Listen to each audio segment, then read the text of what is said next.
चलिए आज देखते हैं प्रकाश का परावर्तन। 10वां का फिजिक्स का पहला चैप्टर है प्रकाश का परावर्तन। इसको बढ़िया से अध्ययन करेंगे और कंसेप्ट को समझ लेंगे। और इसमें क्या है कि आपको परिभाषा हम बोल देंगे, आपको वीडियो को पॉज करके लिख लेना है।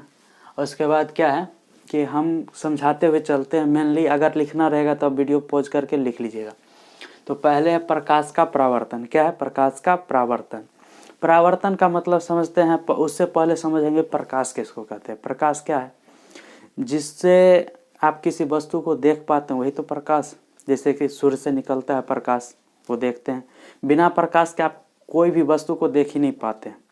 जैसे कि एक कमरा में सारा लाइट को ऑफ कर दीजिए तो आप क्या करेंगे? कोई वस्तु नहीं दिख पाएगा। कोई भी वस्तु, जैसे कि ये कलम है, सारा लाइट बंद कर दे तो हमको ये कलम ही नहीं दिखेगा। दिखेगा? नहीं दिखेगा। तो लाइट का होना जरूरी है। और लाइट कैसे काम करता है? जब इस वस्तु पर लाइट प्रकाश आती है, टकराने के बाद इस पर पड़ेगी और टकराने के बाद हमारे नेत्रों तक पहुंचेगी, तभी हम इस वस्तु को देख पाते हैं, अन्यथा इस वस्तु को नहीं देख पाएंगे। फॉर एग्जाम्पल आप इसको प्रैक्टिकल कर सकते हैं। जैसे कि आप दिन के समय रूम में आइए और दिन के समय खिड़की से बाहर झांकिए तो आपको सारा चीज़ दिखेगा। और वही रात जब हो जाता है तो बाहर का चीज़ नहीं दिखता है। तो ऐसा क्यों होता है? तो इसलिए होता है कि जब प्रकाश, दिन के समय प्रकाश होता है तो उस वस्तु पर प्रकाश पड़ता है।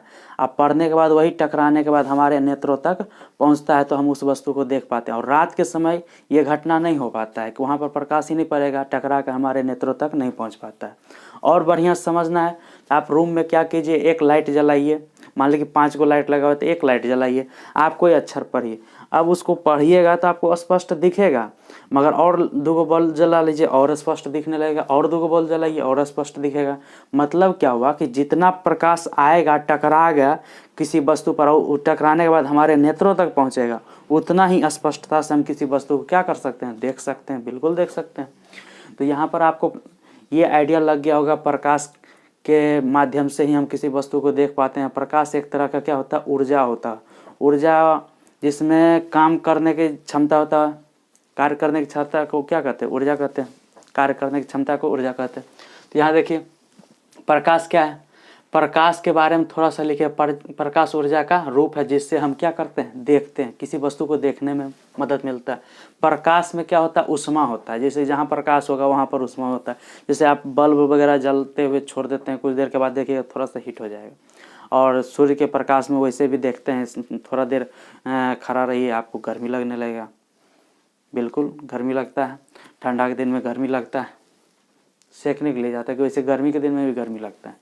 वैसे उष्मा होता है तो गर्मी लगेगा। और क्या हो सकता है? जैसे आप लकड़ी वगैरह जलाइए या फिर कागज़ जलाइए, उससे प्रकाश भी मिलेगा, उष्मा भी मिलेगा। मिलता है कि नहीं मिलता? बिल्कुल मिलता है। तो ये प्रकाश के मतलब आप समझ गए हैं। प्रकाश क्या है? एक ऊर्जा का रूप है जिसके माध्यम से हम किसी वस्तु को देख पाते हैं। प्रकाश में उष्मा निहित होता है। यहाँ तक स्पष्ट हो गया। प्रकाश का परिभाषा पता चल गया। प्रकाश का स्रोत। प्रकाश मतलब स्रोत, मतलब किससे प्रकाश हमको मिलता है। तो क्या क्या से प्रकाश मिल सकता है? तो कुछ तो होता है प्राकृतिक, कुछ होता है मानव निर्मित। जैसे अभी आप देख रहे हैं कि बल्ब वगैरह, आपका रूम में बल्ब जल रहा होगा, उससे प्रकाश आ रहा है। और क्या हो सकता है? जैसे कभी लाइट चला गया तो आप दिया वगैरह जला लेते हैं, मोमबत्ती जला लेते हैं, वो हो सकता है। मोबाइल का फ्लैश लाइट भी जला लेते हैं, वो हो सकता है प्रकाश। और दिन के समय तो सूर्य से आता है प्रकाश। चंद्रमा से प्रकाश नहीं आता है। चंद्रमा में आप सोचते होंगे चंद्रमा से प्रकाश, चंद्रमा का अपना कोई प्रकाश नहीं है, वो प्रकाश का स्रोत है। और रात को देखते होंगे तारा जो टिमटिमाते रहता है, बिल्कुल बहुत, जो रात को आप देखते हैं छोटा छोटा बिंदु, तो उससे भी प्रकाश आता है। वो प्राकृतिक स्रोत है। सूर्य क्या है? प्राकृतिक स्रोत है। तारा प्राकृतिक स्रोत होता है। आप भगजोगनी देखें हैं जो रात को कीड़ा टाइप का होता है, उसके पीछे पीला रंग का बल्ब जलते रहता है, कभी बढ़ता है कभी बंद हो जाता है, बुझता है, तो उसको भगजोगनी या जुगनू बोलते हैं। उसको क्या लिख दिए? जुगनू। तो वो सब क्या है? कुछ प्राकृतिक द्वारा भी हमको प्रकाश मिलता है, कुछ मानव निर्मित। मानव निर्मित मतलब क्या? जो हम लोग ने बना लिया। जैसे बल्ब बना लिए, दिया वगैरह बना लिए, ये सब क्या किए? हम लोगों ने बना लिए। बिल्कुल बनाए। तो देखेंगे स्रोत कितने तरह के हैं? 2 तरह के। कितने? 2 तरह के। पहला प्राकृतिक, दूसरा मानव निर्मित। पहला प्राकृतिक, दूसरा मानव निर्मित। प्राकृतिक का स्रोत क्या क्या उदाहरण हो सकता है? जैसे सूर्य हो सकता है, तारा हो सकता है, जुगनू हो सकता है, ये हो सकता है। और मानव निर्मित में क्या हो? जलता हुआ बल्ब। अब यहाँ पर लगा दिए जलता हुआ, नहीं तो ये बल्ब लगा लीजिएगा, अब लाइन दीजिएगा ही नहीं, उसमें कहिएगा कि जल ही नहीं रहा है, जलाइएगा तब उसमें प्रकाश देगा, इसे थोड़ी ना जल देगा। तो जलता हुआ बल्ब, दिया, मोमबत्ती, ये सब क्या है, मानव निर्मित प्रकाश के स्रोत है। इससे भी प्रकाश मिलेगा और सूर्य, तारा, जुगनू, इससे भी प्रकाश मिलेगा। मगर ये क्या है, प्राकृतिक है, ये क्या है, मानव निर्मित। तो प्राकृतिक स्रोत भी हो गया, मानव निर्मित स्रोत हो गया। तो प्रकाश का परिभाषा समझ लिए। प्रकाश का स्रोत क्या होता है, दो स्रोत होता है, प्राकृतिक और मानव निर्मित। उसका उदाहरण देख लिए। अब अगला देखते हैं, आपके किताब में दिया प्रदीप्त एवं अप्रदीप्त। प्रदीप्त का अर्थ होता है जिससे प्रकाश मिले, जैसे सूर्य से प्रकाश मिलता है, जलता हुआ बल्ब से प्रकाश मिलता है, दिया से मिलता है, मोमबत्ती से मिलता है, ये सब क्या है, प्रदीप्त है, जिससे प्रकाश मिले। जैसे हम उदाहरण में लिख लिए सूर्य, जलता हुआ बल्ब आदि, ये सब हो सकता है। उसी तरीका से लिखे अप्रदीप्त, जिससे प्रकाश ना मिले। किससे प्रकाश नहीं मिलता है, दीवार से हमें प्रकाश मिलता है, बिल्कुल नहीं मिलता है। मिट्टी से नहीं मिलता है, पानी से नहीं मिलता है, ये सब क्या है, अप्रदीप्त का उदाहरण, जिससे प्रकाश ना मिले, जैसे ईंट, पत्थर, मिट्टी इत्यादि। यहाँ तक समझ गए। अब देखिए तीसरा पॉइंट हमारा आता है किरण पुंज। किरण पुंज किसको कहते हैं, किरण पुंज को आपको समझना रहेगा। तो आप क्या कीजिए, एक टॉर्च ले लीजिए, टॉर्च जिससे आप जलाते हैं, उसके ऊपर कागज़ का पूरा ढक दीजिए, एक सुई लेके उसमें एक छोटा सा छेद कर दीजिए। आप एक सुई के बस जो छेद किए हैं उससे केवल एक पतला सा निकलेगा प्रकाश, वही है किरण, उसी को बोलते हैं क्या, किरण। अब बहुत सा छेद कर देंगे तो ढेर सा उस छेद से निकलता हुआ प्रकाश मिलेगा। तो किरणों, एक छेद करेंगे तो एक किरण, अब बहुत सा छेद कर देंगे तो किरणों के समूह, तो किरणों के समूह को क्या बोलेंगे, किरण पुंज बोल देंगे। किरण जो होता है, जो प्रकाश होता है, सरल रेखा में चलता है। कैसे चलता है, सरल रेखा में, क्या ऐसे ऐसे थोड़ी चलता है। आप टॉर्च बारेंगे तो ऐसे ऐसे नहीं जाएगा, सीधा ही चलेगा, एकदम सीधा। तो वही लिख दिए किरण पुंज। इसमें किरण और पुंज अलग चीज़ है। तो पहले लिख दिया किरण मतलब प्रकाश की किरण, किरण सरल रेखा में गमन करती है या फिर चलती है। और किरण पुंज किसको कहते हैं, किरणों के समूह को किरण पुंज कहते हैं। किरण पुंज 3 प्रकार के होते हैं। कौन कौन होते हैं, अपसारी किरण पुंज, समानांतर किरण पुंज, अभिसारी किरण पुंज। अपसारी किरण पुंज क्या होता है, अपसारी किरण पुंज एक बिंदु से फैलता हुआ चल जाएगा। और समानांतर क्या होता है, एक दूसरे के समानांतर। समानांतर मतलब समझते हैं, दो रेखाओं के बीच की दूरी बराबर हो और न्यूनतम दूरी जो है बराबर होना चाहिए, और एक दूसरे पर क्या होना चाहिए, लंबवत होना चाहिए। जैसे कि यहाँ पर इस तरह से अगर बीच की दूरी जितना होगा उतना ही दूरी यहाँ पर होगा। अगर 5 मीटर यहाँ लेते हैं तो 5 मीटर यहाँ पर भी होगा।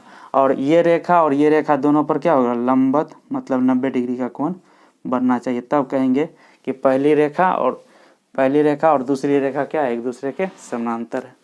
तो इस समानांतर रेखा का क्या किरण का क्या उदाहरण हो सकता है, जैसे सूर्य से निकलने वाले प्रकाश की किरण समानांतर का उदाहरण। तो समानांतर किरण पुंज हो गया। अभिसारी किरण पुंज क्या होता है, जो एक बिंदु पर आकर केंद्रित हो जाए। एक बिंदु पर आकर केंद्रित कैसे होगा, आप बच्चा में इंस्ट्रूमेंट बॉक्स में लेंस वगैरह लेके कागज़ वगैरह जलाए होंगे, बिल्कुल जलाए होंगे। तो कागज़ वगैरह जो जलाते हैं क्या होता है, प्रकाश की किरण इतना सारा जो होता है प्रकाश के किरण को ला के एक बिंदु पर केंद्रित कर देता है। और प्रकाश में क्या होता है, ऊष्मा होता है, और ऊष्मा होने के कारण एक बिंदु पर आने के बाद क्या होता है, कागज़ जल जाता है। आप सब जलाए होंगे। और इसका उदाहरण क्या हो सकता है, अभिसारी का, जैसे अब टॉर्च वगैरह जलाते हैं, गाड़ी का हेडलाइट हो गया, तो एक बिंदु पर जैसे जलेगा अब पूरा जगह फैल जाएगा, बिखर जाएगा। इसको क्या कहेंगे, अपसारी किरण पुंज। समानांतर किरण पुंज, सूर्य से निकलने वाला प्रकाश की किरण क्या होगा, समानांतर किरण पुंज का उदाहरण। अभिसारी का मतलब अभी बताया, लेंस जो एक बिंदु पर आकर केंद्रित कर देता है सभी प्रकाश को। तो यहाँ तक हमको लगता है समझ में आ गया होगा। अभी समझाएं प्रकाश किसको कहते हैं, उसके स्रोत क्या होते हैं, प्रदीप्त और अप्रदीप्त में अंतर समझा दिए, उसका उदाहरण देखें। और किरण पुंज किरणों के समूह को किरण पुंज कहते हैं। किरण पुंज 3 प्रकार के होते हैं, और हमने देखा अभिसारी किरण पुंज, अपसारी किरण पुंज, समानांतर किरण पुंज और अभिसारी किरण पुंज। उसका चित्र भी देख लिए। और लास्ट में हमारा आता है, यहाँ पर देखिए 4 नंबर में आएगा हमारा पारदर्शी, अपारभासी, अपारदर्शी। यही है पारदर्शी, जिससे प्रकाश आर पार कर जाए, उसको क्या कहेंगे, पारदर्शी। जिस पदार्थ से प्रकाश पूरी तरह इस तरफ से उस तरफ आर पार कर जाए, उसे क्या कहेंगे, पारदर्शी कहेंगे। जैसे कि हो सकता है कांच, पानी, ये हो सकता है।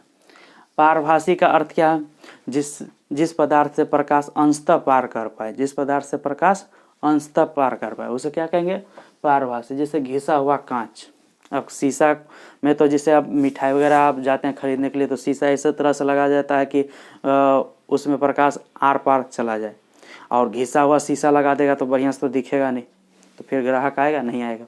तो क्या कहेंगे, तो पारभासी में क्या होता है, घिसा हुआ कांच अगर लगा देंगे तो बढ़िया से आर पार हो जाएगा। और उसका एक और उदाहरण तेल लगा हुआ कागज़। तेल लगा हुआ कागज़ जब तेल लगा देंगे तो थोड़ा थोड़ा आपको उस तरफ क्या है दिखता है। घिसा हुआ कांच में पूरा स्पष्ट नहीं दिखेगा मगर थोड़ा थोड़ा दिख जाएगा। तो घिसा हुआ कांच किसका उदाहरण होगा, पारभासी का। और तेल लगा कागज़ भी पारभासी का उदाहरण। पारदर्शी का पानी है, कांच है। प्लास्टिक में सामान वगैरह भी लाते हैं तो प्लास्टिक अगर पूरा सफ़ेद है तो आप क्या ला रहे हैं, जैसे धनिया हो गया, कुछ भी साग सब्जी लाते हैं तो वो दिखता है बाहर से। और कभी कभी ब्लैक कलर का पन्नी ले आते हैं, जैसे मांस मछली वगैरह खरीद के ले आते हैं तो ब्लैक में ले आते हैं तो उसमें कुछ दिखता ही नहीं है, तो नहीं दिखेगा तो क्या हो जाएगा, अपारदर्शी। अपारदर्शी का क्या उदाहरण होगा, अपारदर्शी का उदाहरण होगा मिट्टी, पत्थर, दीवार। ये सबसे क्या होता है, जैसे दीवार है तो दीवार को उस तरफ हम देख पाते हैं, नहीं देख पाते, कुछ भी नहीं दिख पाता। और मिट्टी के आर पार भी नहीं दिखता है, और पत्थर में भी नहीं।